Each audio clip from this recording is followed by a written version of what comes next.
Lights, camera, action.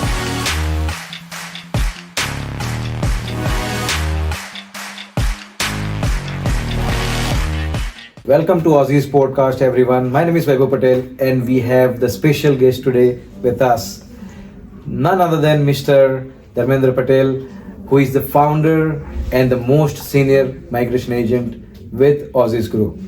So he's gonna share his thoughts about the migration, what he thinks about it, and the tips and tricks that you should apply.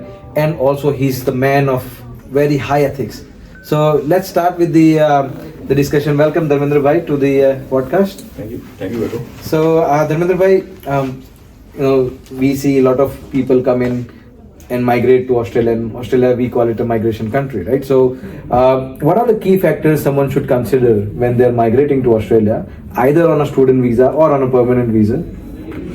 Okay, so we've been in a business for many years and हमने कई सारे consultations किए हैं जिसके अंदर हमने कई बार देखा हुआ है कि when people comes to us, because obviously when we are in Australia and when we see the people who already landed in Australia, certain time उनकी जो previous situation होती है, say for example they come here to study, but when they come here to study and then they realize that like when they came here to study, they realized only to study and then to go back.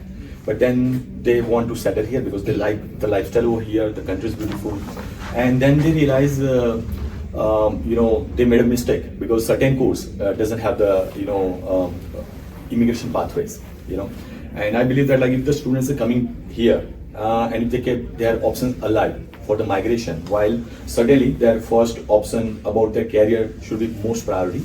But at the same time, if there is any possibilities of having the migration pathway option, I think they should consider it, because if they change their mind by any chance, they don't need to actually repeat the process or they don't need to go through the harder pathway. The similarly, like many times we have seen that like people are getting the permanent residency or apply for the work visa from the overseas and they come. And when they come, they actually somewhere in their mind they think that okay, we will actually going to go to a new country and anyway we're not going to come back. They actually sell their properties. They usually wind up everything. And then they realize that like because situation can change anytime, you know what I mean, like maybe weather doesn't suit them, anything happens back home to their nearby family members or elder family members and they are forced to go back, situation change. And so I always recommend to anyone who is actually coming to the country in migration pathways or on work visa that to keep their both the options alive. It means that like you cannot actually taken everything for granted. You should consider the migration as a journey where you are actually coming from the one location and you are actually settling to the other location. So until you don't actually come and give a very good time to yourself, minimum like 2 to 3 years, and then you realize that yes, this country is now you can actually call it your home, you shouldn't actually make the decision of your selling everything or, so basically or detaching yourself from your home country or other location. So basically don't leave one boat until you get the another one. Simple. Similarly like that, yeah. But many people does that actually, unfortunately, and they are very smart people. They are actually getting the permanent residency based on their skills and experience, but still they does such mistakes where they take it for granted, realizing that like they will go to another country and they will actually settle well, and sometimes things goes bad and then it becomes like a nightmare for them. So and what do you see as a common mistakes, especially let's say the migrants make when they come to Australia? See, common mistakes like in immigration, I believe that usually one misconception in our industry is that when people come to the agent, they think that because they are paying an agent and agent knows everything, their visa will be done by the agent only. I believe that agents are the kind of a mentor. They can actually guide you through the journey. They have a good understanding about immigration, and they can actually navigate you through with a complex visa and all the ongoing changes, and can actually maximize your opportunity or probability to get the visa. See, visa doesn't comes with a guarantee. That's one of the myth. A lot of agencies they says like we have a guaranteed visa. visa doesn't come with the guarantee. Every user has a different situation, and most of the time what people does is like when they actually hand over the case to the agents, they usually becomes a carefree, and then they don't actually look into that situation. I always say that like whatever you've been advised, the information is always available on the internet.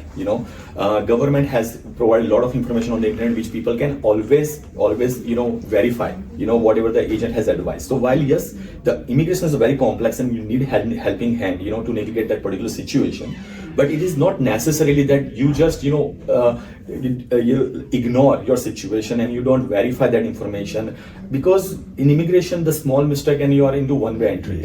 So basically your first advice, the common mistake that you see is basically don't blind trust someone, even if it is us. Yeah. Maybe if any of our agent gives you an advice, probably ask that, and verify that advice by searching online.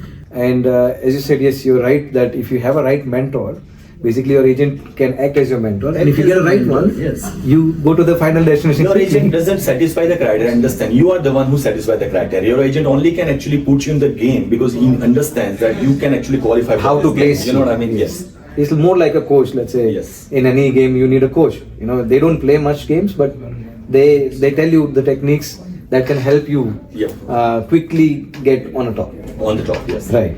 And the second thing is like rumors, which these days, because of the social media, you will see lots and lots of information is available in a bites, like on Insta, on the TikTok, and the stories. Obviously, we also does the similar, promotion, but what happens like sometimes there's so much of information which conflict with each other, and there's so much of information which is just comes as breaking news like kind of things, so say for example by reading the cover you cannot judge the book, you understand? Yes. It's similarly, having that small bites or stories or Insta or TikToks, and because it comes from many people, there is no verification of that information. I believe yes, you can actually consider that information, take it into account, but until you don't verify, you shouldn't be scared. You shouldn't actually keep changing your path. It's like if you see that like you go into the ticket line and when you say here's the short line, you go there and then becomes short and short. So people who keep changing their lanes, sometimes it is very impossible for them, to achieve their goal. So I believe that like it's okay, you can have lots of information, but you have to have the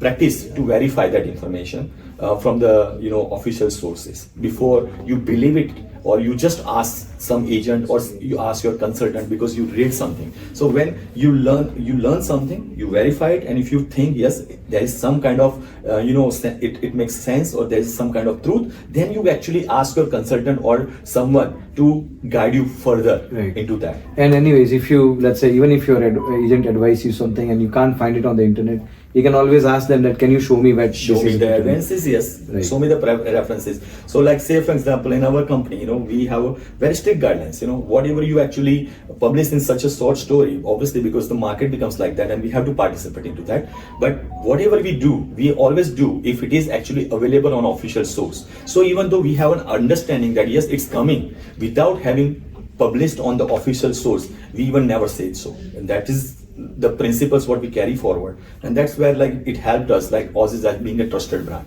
Right. Yeah, this is getting very interesting now. So basically, in a way, you are saying that Aussizz can guarantee that whatever advice we give is pretty much we can show it in writing. See, obviously Aussizz has so many agents, you know what I mean? And again I say that like yes, every agent has a very good expertise into different visa categories, and that's how we operate.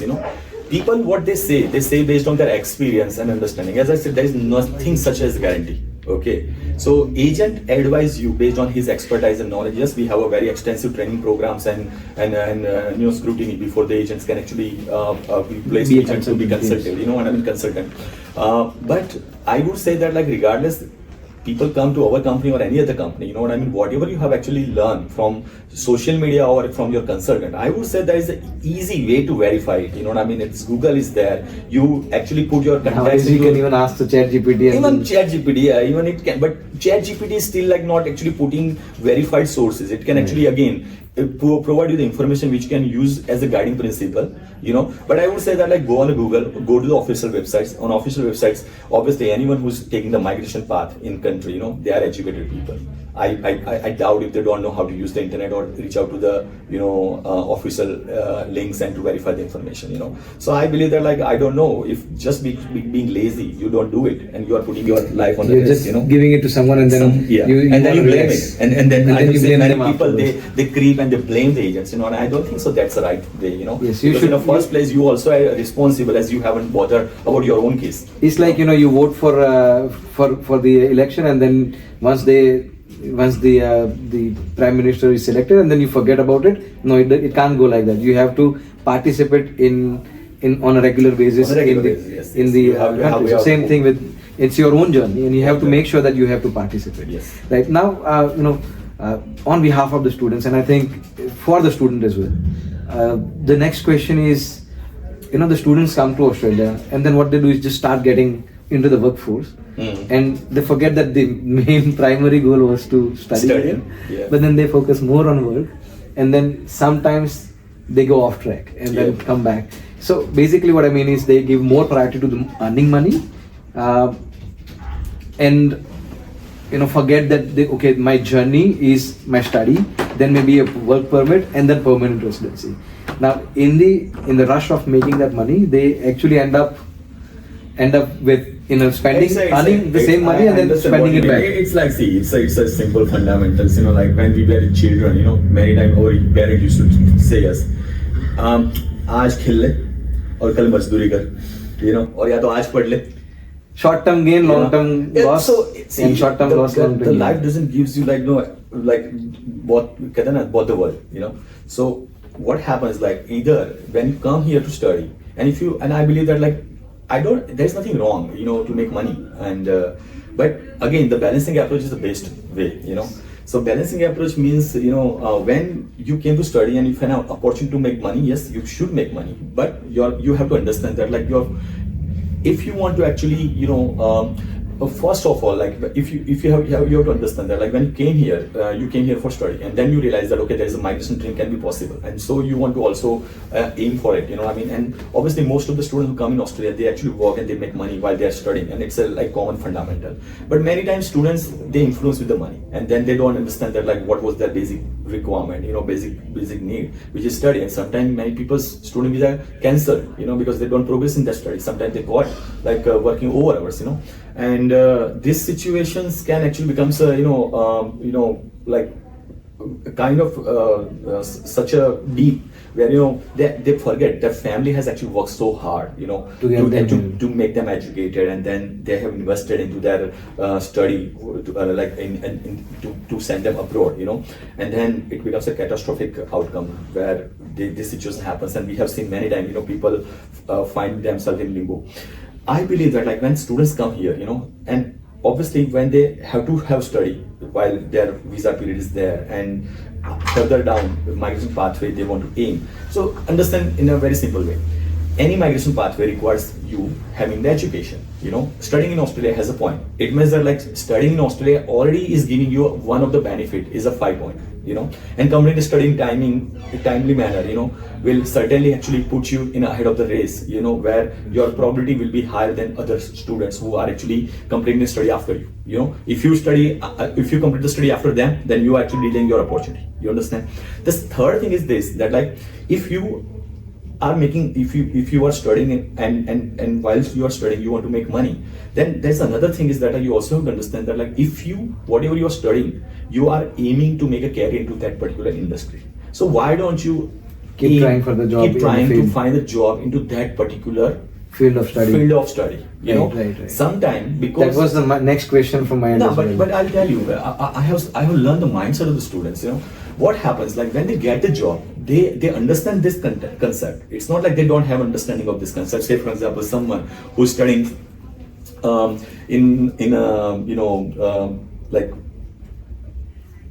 let's say for example civil engineering. Okay, now student asked me that like, sir, but I'm studying civil engineering and I don't think so I can get a job into the civil engineering, But I say certainly, but you can actually start working into the industry which links with the civil engineering. You know what I mean? So that's how you actually start making the contacts and network into that particular industry where you will have enough references and network. When you complete the study, you have the better chances to get the job than any other person, And student has good understanding about this. But the problem happen is that like they are actually working very hard to hunt a first job. And that effort, that focus, that desperation, you know what I mean, goes fades away, since they get a first job and they becomes comfortable and they start making the money, they lose their purpose, they forget the purpose or their objective, and then what happens, like in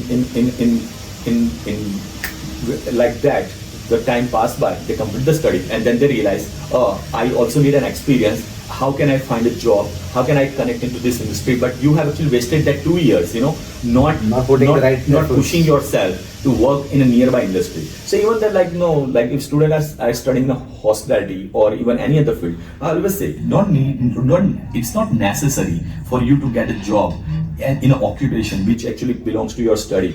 But even though you are actually making yourself exposed to the industry, will definitely land you in a job which actually links with your study. You know what I mean? Right. So the summary for this is, the students for you is simple. Find the balance between your study and work. Give equal importance to both, number one. And number two, in whatever field you're studying in, if you can't get a job in that direct field, at least work in the industry. So let's say, for example, you want to work as a civil engineer, as Mr. Dharmendra said, then at least start working in, let's say, even a painting trades worker, or maybe, and labor. In Australia, generally, it's not only what you know, it's also who you know. So network is important. So I think, and also learn soft skills. That I would like to add from my end. Soft skills is more like communication and how to talk to anyone. Read books, that will help you. There are plenty of books available on this kind of topics. And nowadays, you can also watch YouTube videos to learn these things. Now, coming back to the next topic, Mr. Dharmendra. So, what do you see the future in Australia? Generally, why I'm asking this question is again on behalf of the students who are now aspiring to be migrants in Australia, because they see, now Australia has become strict, right? And the PR is not easy and etc. But if you see the overall location in last 4-5 years, it pretty much has been the same. It's just that the competition has increased, right? So it's not like the Australia is stopping the migration, but the mindset nowadays is getting tough, and then people also started thinking, like during COVID as well. If you see, a lot of people started thinking about Canada, that they have 400,000 intake, but now see if they've just dropped down to pretty much very low, right? So, but Australia has kept it very steady. Yeah. So what do you think about the future of migration in Australia? Future of migration in Australia, we worked in we are in the industry, recently we completed 15 years, and obviously I've been in a country for 20 years, one thing is for sure, yes, things are getting complicated and challenging. There is no doubt about it, but you have to understand that at the same time, there is a resource to help you, there is a understanding, there is a information access, it also has improved, obviously it's not easy to make yourself a position, but it's also not impossible, because still people getting migrate, people are still getting permanent residency, so how those people are different than the people who are actually much concerned, you understand? So say for example, people complains, and sometimes I have seen in my life that sometimes people are also unfortunate as well. See, luck factor is also matters, but it is not the only factor, you understand? Many times people give up very early, and then they say we are not able to achieve a migration dream, but I've seen the people who keep trying. Sometimes it is challenging for them, and sometimes it is unfortunate that they are not able to achieve their goal in the some timeline, but because they keep fighting, I have seen many people even going back and still fighting for the Australian migration journey, and they are coming back, as a being permanent resident. So say for example, as a student, they worked hard, they did everything, and they couldn't achieve their goal, and they had to go back because of their visa expiry or any other reason. You know what I mean? And they still keep working toward their migration journey on through the offshore migration pathway. And we have actually did many cases where the people came back. Now, in the migration future, what we have to understand is a trend.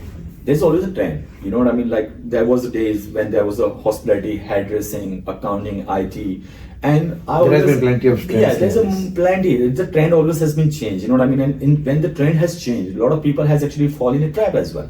Just like how you said about Canada, you know. So when people listen that that okay, this is going to happen. So as I previously said, nothing comes with a guarantee. You know, everyone has to take their chances. But if you'll not take your chances, you are anyway out of the game.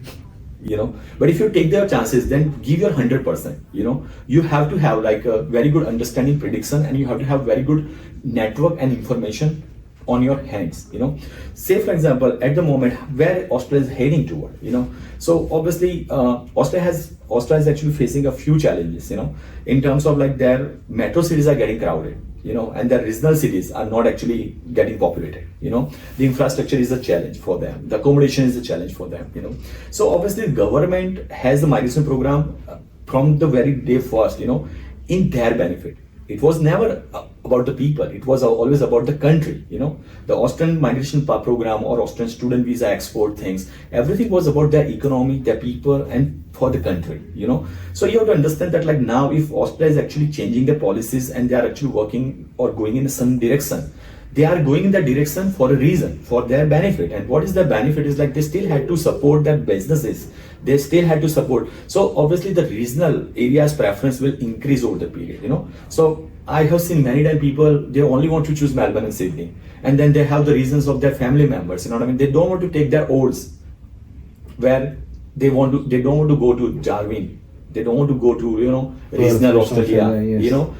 If you go there, certainly while you will get the benefit of regional study, which will anyway put you 5 points ahead of most of the people, you imagine you are actually cutting off a lot of competition. You know, the same time, people are actually not working or trying to find a job into that industry. If you have, as I said, if you expose toward the industry and after the study, if you get an experience, you know, that experience also helps you with the points. Okay, if you are working in the industry and if you're hardworking, you're intelligent, and you shows the extreme commitment and ethics, you know, it could be possible that like you are benefiting the company, and company will actually sponsor you down the line because they have seen your work and they like you. You know what I mean? Yes. There's a lot of ways, you know, but what it needs is a focus, commitment, and confidence. You know, if you give up yourself, or if you want that like I just don't, you just give up, you know, then you're not going to fight for it. Right. You understand? So migration trend definitely is getting complicated, but at the same time, there's a lot of information available. So basically, the summary is that there is always a trend. You just have to follow the trend or understand the trend and follow it. And if you have a right migration agent, obviously they will tell you what's the trend going on and where you can easily get. So basically, it's like more like a surfing. You know, you wait for a right wave and then get on that wave, and you'll get the speed. And focus. You know, yes. Don't keep changing. So if you see the current trend is like government, you know, is getting very, I think, aggressive on 482 and 494. So if you see most of the people now that's the trend. Businesses are not going anywhere. Business always need a people. They need always skilled people. You know, education builds the skilled people. You know, so there's always a pathway, and that pathway is not going to go anywhere. But you have to understand now trend has changed, so you cannot compare yourself with the previous migrants who has actually just done study and got permanent residency. Now maybe the time needs more, challenge, and you have to just go through it. It's just an exam, you know. So, Mr. Dharmendra, just last couple of questions. I know you're a very busy man, so we'll not hold you for a long time. Do you remember any client that you think, you know, this is any story that you would like to share of a journey of a client, maybe something that's close to your heart or anything like that? There was one client. Like his case was like quite complicated. So little bit technical. I still don't remember exact context, but I'll just tell you. So what happens like those days, I think it was the time of 2013 or something, the guy came here to study something in a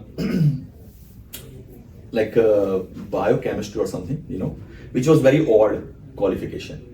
People who aiming for the migration pathway. He was studying from the, I think, Latrobe University. And when he actually completed his study, he came to me to lodge the 45 visa application, And obviously, based on the study, he could apply 45 visa application, as the rule at the time was like you study and you get 45 visa application. And he said like, is there any possibilities I can get permanent residency? And I said like, see, your skill assessment, requires VAT assessment, which was chemist, so Yes. and It that requires skill for the assessment, yeah, fiction, your skill assessment will go as the VAT assess. Now, obviously, if you want to get a skill assessment, you need 1 year of an experience, So first thing is that like after completing the study, finding the job into that particular field was very odd, It's like there's no much. There's not much industry. So if there's no industry, you can't find a job. So he said like, but what if I'll get a job and will work for a year? Can I get the skill assessment? I said yes. You can get a skill assessment. Then there is another problem. Your occupation is also not into the direct demand list. So even though you will actually complete the points, your invitation will not come. You also at the verge of the state sponsorship, and your occupation is not in any state list at the moment, but obviously the state list keep changing, so if that occupation will come into the picture, you may will be benefit, but it is a very odd chances where you first get, because you have limited time of 2 years on 45 visa. During that 2 years, you actually get 1 year of an experience and you complete your skill assessment. Also, to manage that points, he also required some English score, which was 7 each. At that time, it was a little bit challenging in IELTS. And only IELTS was accepted. IELTS was only accepted, yeah. And he said, I will try my best, sir, because I want to get my permanent residence and I'm focused. And he didn't look back that like what he studied. He was so passionate about his study, and then he figured out the job, and then he got the job in Carlton Brewery, in Melbourne, on a contractual basis, for 6 months. He took that job. He actually worked so well, and he extended his job offer for another 6 months, helping them to understand his situation and with his work ethics and his hard work. And he converted his job offer for another 1 year extension, which becomes 1.5 years. After 1 year, we applied for skill assessment, and his skill assessment came positive. And before his visa about to be expired, before 2 months, the Victoria has actually comes up with that occupation. The occupation was already on the list. Where the person should have the offer letter into the field, you know what I mean? Right. And his offer was about to expire. He again convinced and extended for another 6 months of offer, and he got that invitation. And then and that was like literally a miracle, It was just the belief of someone, which these days a lot of people talks about manifesting, what you think and what you want to be, If you think it's going to happen. You know what I mean? I think that was the case of manifestation, where that guy was so keen and convinced that he will do it and he will achieve it. He was keep doing, and the time has started favoring him, and he achieved it. So that's what I say, that it's not like even today, a lot of people, they already have well-informed decision and they are already in the path. They just have to work hard, and we have to work hard to make that position amongst the people. But there was no opportunity or no possibilities. But he didn't give up.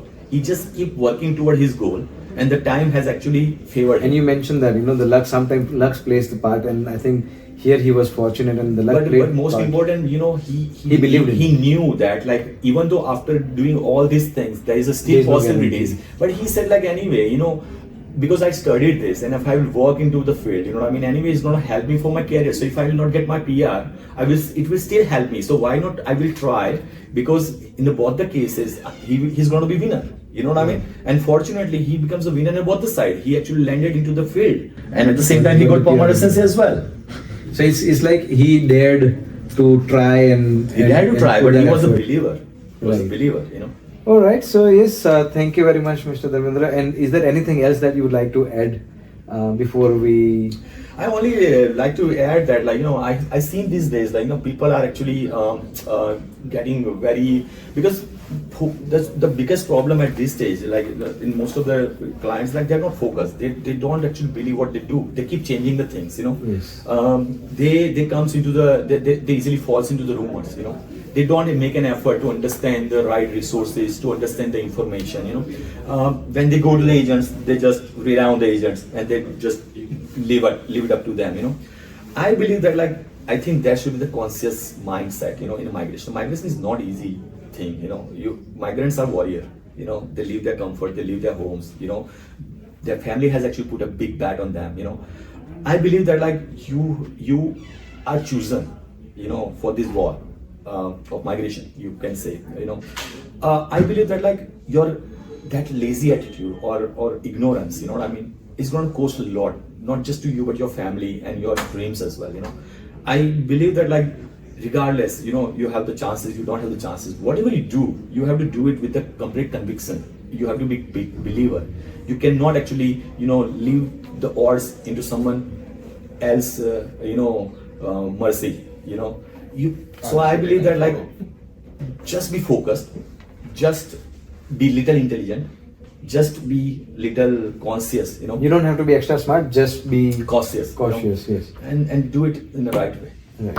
All right. So thank you very much for the insightful information. And thank you, Vaibhav. Migrants, as you see, that the final verdicts from Mr. Dharmendra is that if you wanna get to your destination and make your journey smooth, I think the best idea that he has shared is that find a balance between your study and work. Also, if you can't find a job in your industry, you can't find a job in your field, find it in your industry. At the same time, believe in what you're doing. And don't keep changing. Don't leave everything to your agent, obviously. Participate equally in the discussion with your agent. And last but not the least is, you have come to Australia, left your comfort zone. So you are already it proves that you are already someone who's a risk taker. So take more risk and don't lose this opportunity, and try very hard and work harder towards your goals.